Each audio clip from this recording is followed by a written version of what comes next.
Welcome, everybody. I have Ross from the CCG Museum, which is one of my favorite new channels that I've discovered on YouTube. So he's been working on a lot of longer form content, sort of preserving the historic value of some CCGs. He did one on Super Deck, which is one of the first CCGs and maybe the worst CCGs. So I wanted to chat with him because I love people that are doing content like mine. And I thought we'd just give, if you haven't seen his channel, there's a link in the video description to check out the stuff he's working on. But Ross, welcome, man. And I'm sorry we couldn't get your video working. We got the logo there, but we couldn't figure out webcams this time. So we're just doing only me on camera. So that's what you guys are stuck with today. But welcome, man. How's it going? It's going great. Thank you for having me. Yeah. So my big question is, how did you get into this stuff? Why are you making documentaries on Super Deck and not Pokemon, right? Like, why are you choosing to tell these stories that maybe aren't as prominent as the big three? Why are you telling these stories and not sort of the more prominent ones? A lot of it goes back to I've always had kind of eclectic and varied tastes, and one of the big things I've noticed is I've always liked things that other people aren't as popular usually. I know that kind of makes me sound like a oh, what's the word? I liked it before it was popular. What was that again? Like kind of counterculture, right? But Yeah, no, but like everyone wants to sort of be like, I was the OG, right? I liked it before it was cool, and now it's cool, and I don't like yeah. them. Oh, only the things I've always liked have never really been cool. They never got to that point for some reason. And I've also really like my dad was a high school history teacher, and I've always had a kind of a personal interest in history myself.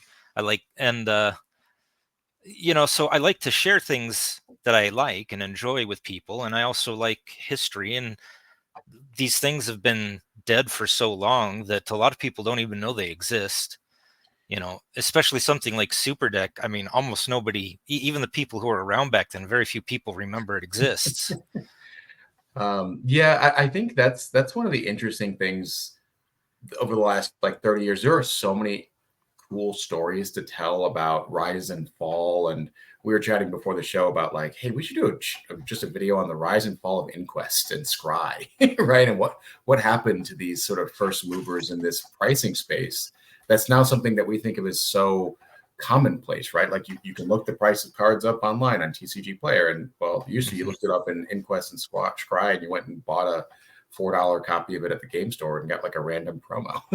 And anyways, but I think there's so many interesting stories to tell, and I think that frankly, with that product, you don't have this natural release cycle that's going to gas stuff up. People aren't excited about, oh, like the new release. There's 4 releases a month, a year, and we're sort of on a cycle, and preview cards, and then deck videos and strategies. But there's way more interesting things, human dynamics, testing out new ideas.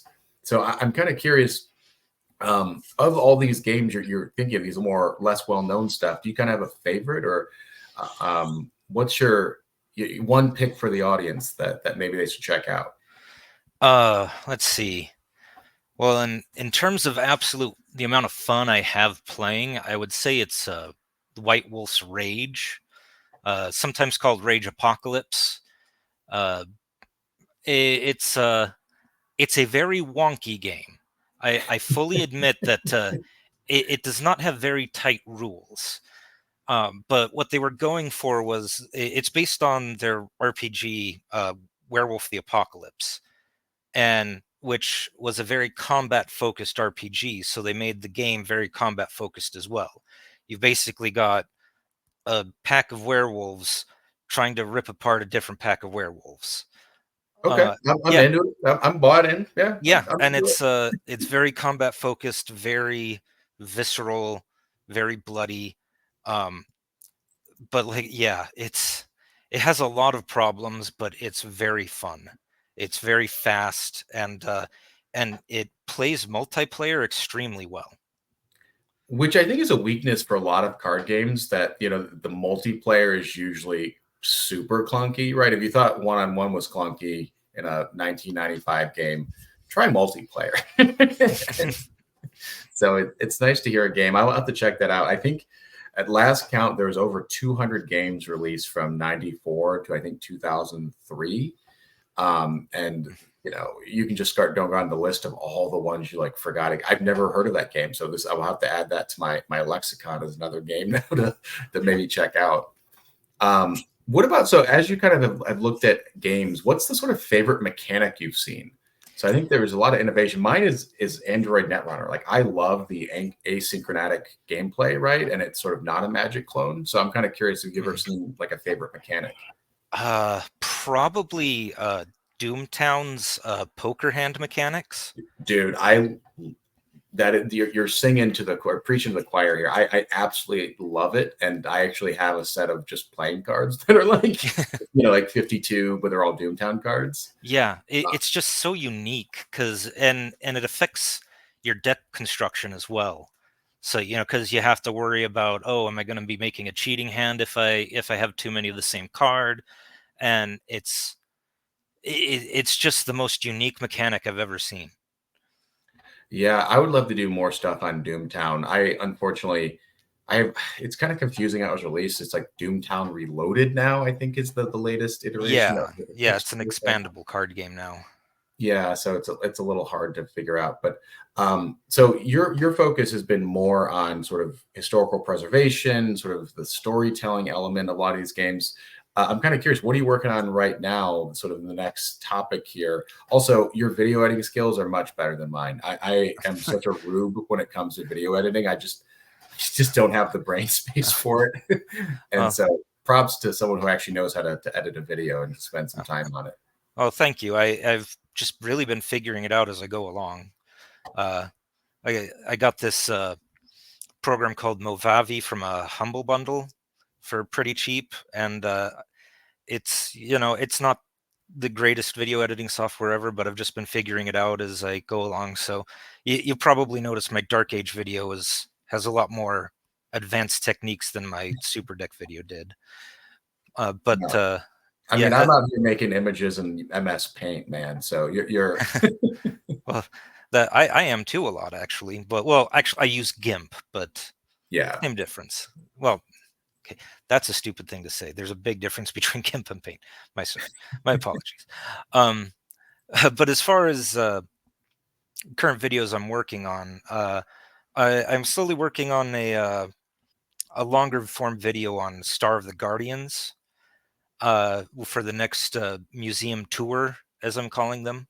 Full documentaries. But I've also been working on some shorter videos. I'm starting a shorter video series on CCG terminology for newcomers to the hobby.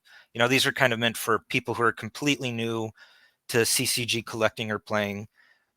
And the first two are going to be the first one will be on the big three, what those games are, and just very, very short blurbs on them, and also explaining why I'm not basically ever going to cover them, because there are so many people already covering those three games that there's not really any need for me to. Yeah. And then, sorry, go ahead. For the second one I'm working on, it's going to be on promo cards, which it surprisingly is a more in-depth topic than you would think.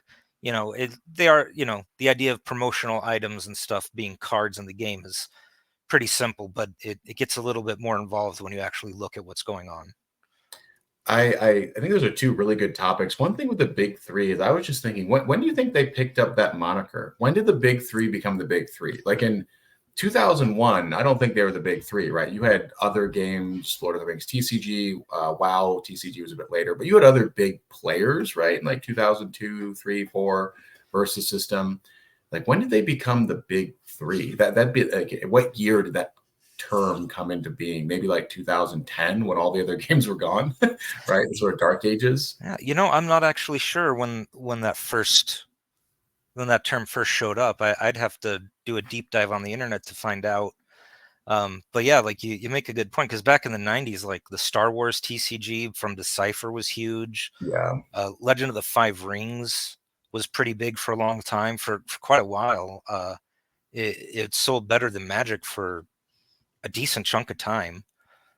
Um, I mean, you that know, game had a yeah. long run as well. I mean, I think it teetered near the end, but that game was going for like 20 years. And so I've always thought of the big three. The Yu-Gi-Oh is the one that didn't really fit in. Like, I've never met a Yu-Gi-Oh player before. Pokemon has lots of collectors and, broad appeal. It's a very popular video game, and Magic is Magic. But Yu-Gi-Oh always felt like the distant third there. um, but Yeah, maybe a big hidden community out there. yeah, it definitely has been always the falling behind. It was the last one to come out, and it's never been quite as popular as Magic or Pokemon, but it definitely has a huge following. I have met Yu-Gi-Oh players. Uh, the local game store I usually use has, like, every Saturday there's about a dozen players there doing a tournament. Um, so it definitely sells in quite a bit. I just yeah, it's of the big three, it's easily the smallest. It's, I guess the Linux to the yeah, Yu-Gi-Oh would be Linux to Magic's Windows and Pokemon's Mac. Yeah, I forgot about Linux. That used to be such a fun, that was like the alt thing to do if you built a computer in like 2008. You were running Linux, which I know people still run Linux. I understand. I'm curious for newcomers, right? So I have a lot of people that just sort of stumble across the channel. They like Star Wars, they like Lord of the Rings, which are two of the big games I cover. What are sort of some of the pathways for picking up some of the more obscure games, right? They don't have major IP. What are sort of some of the ways of getting into this stuff, playing it, collecting it, appreciating it? I think that's really the big message. I just appreciate all this stuff that was ultimately a lot of human time and brain space to put all this together. So I'm just kind of curious if you have any tips for newcomers that are just stumbling across your channel, my channel. What do you say to those folks? Getting into it, that with the obscure stuff, unfortunately, that can be rather difficult.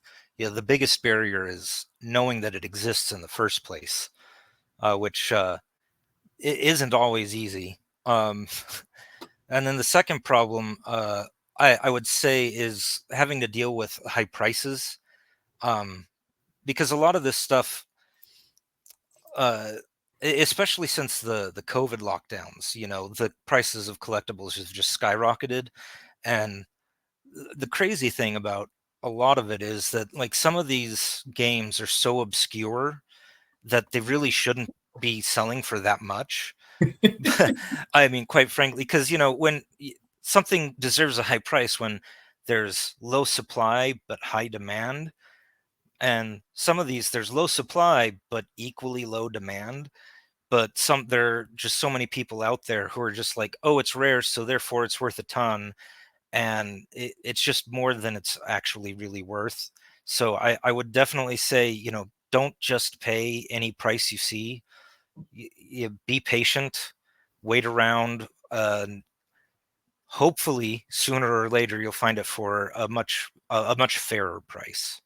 Yeah, I have a couple of thoughts. I think the big recommendation I have for people that are trying to get into stuff is to find a community, whether that's Discord, Facebook, Reddit, whatever it is. Like, there's groups out there, and I'm happy to, folks have questions, I can answer those sort of questions, where to find those people. But I think the pricing discussion is really fascinating, because I also wonder, I'm like, why are people like, I understand for the big IPs, there's some people that just want to have Queen Amidala because they want to get signed by Natalie Portman, and whatever. There's reasons, but some of the other stuff, I'm like, why is Aliens vs Predator so expensive?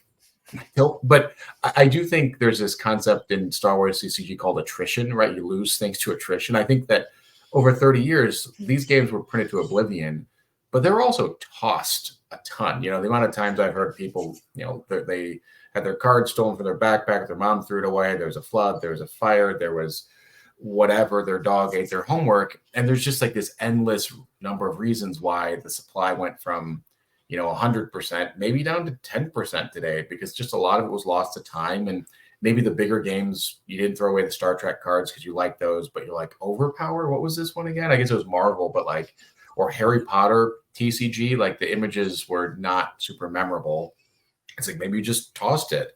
But yeah, it's the there's a lot of games that are still really cheap, and I'd recommend looking if you're in Europe. Card Game Geek has some stuff. If you're in the US, Category One Games has a bunch of stuff as far as finding product. But finding a community is really key to all of this. That's like the linchpin, I think, to long-term happiness, because collecting can kind of be a solitary space, and you can't find players for this stuff. So you might just be appreciating this in the solace of your own home. And if you can find other people, it helps make this all kind of click in your brain, like, oh, this is why I'm doing this. This is why I'm appreciating it. This is why I do this YouTube channel. Like, I like providing information to people about obscure things so they can also enjoy them. And I'm not alone in appreciating my cards and decks that I built with these games. So I think just to close out the show, I wanted to talk a little bit about this new golden age of CCGs we're entering. So you have Star Wars Unlimited, you have Lorcana, you have Flesh and Blood. You have a more robust place for cards than I think in the last 20 to 25 years. And you also have all these Kickstarters. And I'm kind of curious what you think is going on. And we'll be talking about, a lot of these games and the dead CCG groups in 10 years, or is this sort of a change that's here to stay? And we're just going to see a bigger market, more people interested in this stuff broadly. I do think that we're kind of entering a bit of a second glut, to be honest. Um, Not as big as the glut of the mid '90s, back right after Magic hit the scene, and there were just dozens. It was something like, I think in 1995 there was something like 70 new games or something, or 40 new games. Yeah, it was like 40 new games with 70 releases among them, and that was just insane. Uh, but I don't think it's quite that bad. But I do think that, especially back when the COVID lockdown started, there were just a lot of people who'd had plans, or at least thought about making their own TCG. They'd been big fans of collectible card games for a while, and suddenly they had a bunch of extra time to start working on it, and they had started seeing that the collectors market was just booming and going insane, and we're like, hey, right now would be a great time to develop a game and put it out. And 4 years later, I mean, it really kind of started, I'd say, back in 2022. Yeah. And but it's still kind of going out today, where there are a bunch of kickstarted games that are coming out, as well as a lot of older games coming back, um, like uh, like Magi Nation, another one of my personal favorite games, just recently had a successful Kickstarter. Warlord, which is not a game I'm actually that familiar with, but I know that it has a very loyal following, is doing a Kickstarter right now that's pretty successful. Um, so yeah, it's a mix of the old and the new coming back, and but I do think it's a bit of a bubble, and I don't think that most of these are going to last. It'll be interesting to see which ones do. I hope Magi Nation does, definitely, um, but yeah, I don't think it's going to be able to be self-sustaining. Yeah, I agree with that. And I think it's interesting to trace the origins of this glut of new card games, particularly in the Kickstarter space around COVID, because I wonder if COVID hadn't have driven the collectible markets crazy. I'm willing to bet that a lot of these games wouldn't have been greenlit, because those decisions are made, 2 years before the release or 3 years before the release. So it's like you're going back in time and looking at this stuff, like decisions to make Star Wars Unlimited. That was probably made in like 2021, and they're looking around like, oh, cards are hot. Like this is a growing market, Mhm. and that's led to what we're seeing now, the sort of dividends down the road, if you will. So yeah, I'm super interested to see where things go. I think there's a few scammy games out there in Kickstarter, so I would approach with caution. But Imagination seems like a really solid game, really devoted team. I'm planning on doing a little bit of content on Imagination and the Kickstarter. I'm kind of fascinated by it.